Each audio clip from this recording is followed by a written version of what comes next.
Hello friends, welcome back to my channel. কেমন আছেন সবাই? আশা করি সবাই ভালো আছেন, আমিও ভালো আছি। তো আজকে একটা শুক্তোর রেসিপি নিয়ে এসেছি। তো শসা দিয়ে শুক্তো বানিয়েছিলাম, সেই শুক্তো রেসিপিটি আজকে শেয়ার করছি। অনেক দিন পরে শুক্তো রেসিপি বানিয়েছি। তো শসা দিয়ে বানিয়েছিলাম। দেখুন, শসাটাকে প্রথমে কুচি করে কেটে নিয়েছি এভাবে, আর এদিকে দিয়ে দিচ্ছি সর্ষে আর মুড়ি ফোড়নে দিয়ে দিচ্ছি। তেল দিয়ে দিলাম কড়াইতে, সামান্য একটু সর্ষের তেল, আর একটু আদা কুচিয়ে দিব। আদা একটু কুড়িয়ে দেব বা বেটে দিলেও চলবে, অসুবিধা নেই। তো এইভাবেই আমি রান্নাটা করব। দেখুন কি করলাম, শসাটা দিয়ে দিলাম। সর্ষে আর মৌরিটা ফোড়ন দেওয়ার পর শসা দিয়ে, শসার মধ্যে একটু নুন দিয়ে দিচ্ছি। হলুদ এখানে অ্যাড করব না, কারণ এটার কালারটা সাদা সাদা থাকবে, তার জন্য এখানে হলুদ অ্যাড করা হবে না।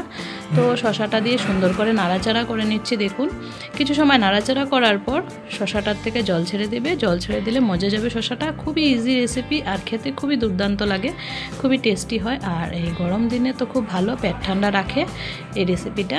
তো দেখুন কিভাবে করছি আমি। কিছু সময় এভাবেই নাড়ানোর পর অনেকটা জল ছেড়ে দিবে। তো জলটা ছেড়ে দিলেই বাস শসাটা একদম মজে যাবে, মজে গেলেই রেডি হয়ে যাবে। দেখুন, কিছু সময় ঢেকে দিলাম, ঢেকে দেওয়ার পর মজে গেছে আর জলটাও ছেড়ে দিয়েছে। এখন কিছুটা আদা গ্রেট করে আমি এটার মধ্যে দিয়ে দেব। গ্রেট করে আদাটা দিয়ে তারপর আরও কিছু সময় রাখবো। তো আজকে আমি এটার সাথে আরেকটা ভিডিও শেয়ার করছি।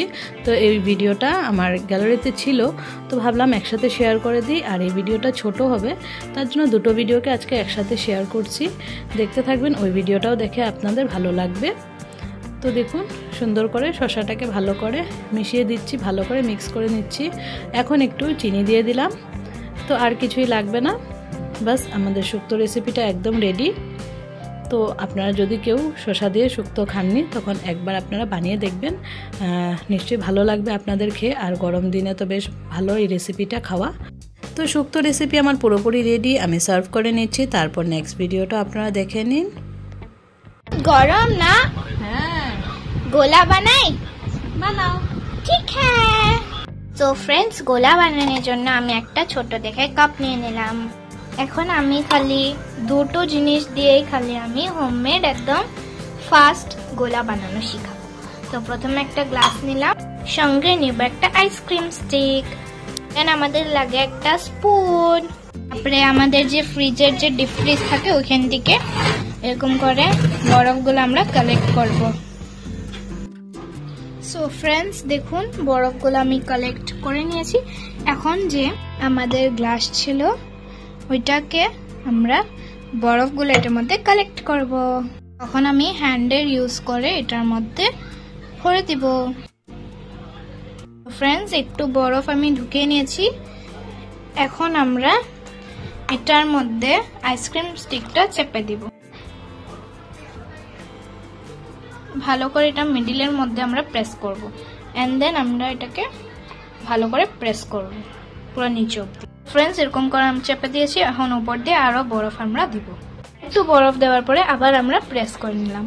এখন সেম প্রসেস থার্ড টাইম আমরা রিপিট করব। আসলে আমরা বরফটা নিয়ে সেম প্রসেস করে ওটাকে চেপে দিব আবার। সো ফ্রেন্ডস, এটা হয়ে গেছে। এখন খালি এটা ডিমোল্ড করব আর এটার মধ্যে একটা পাউডার দিব। তো ফ্রেন্ডস, এখন এটাকে একটু রাব করব।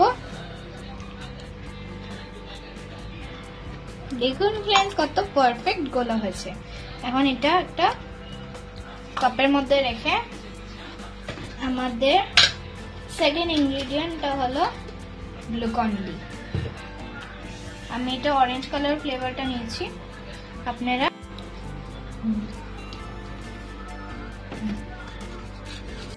সো ফ্রেন্ডস, একটু তো গলে গেছে, বাট কোনো ব্যাপার না, তাও এটা বহুত টেস্টি হয়েছিল, মাস্ট। দুইটা ইনগ্রেডিয়েন্ট আপনাদের এটা গোলাটা কিরকম লাগলো কমেন্টে অবশ্যই জানাবেন। Bye bye.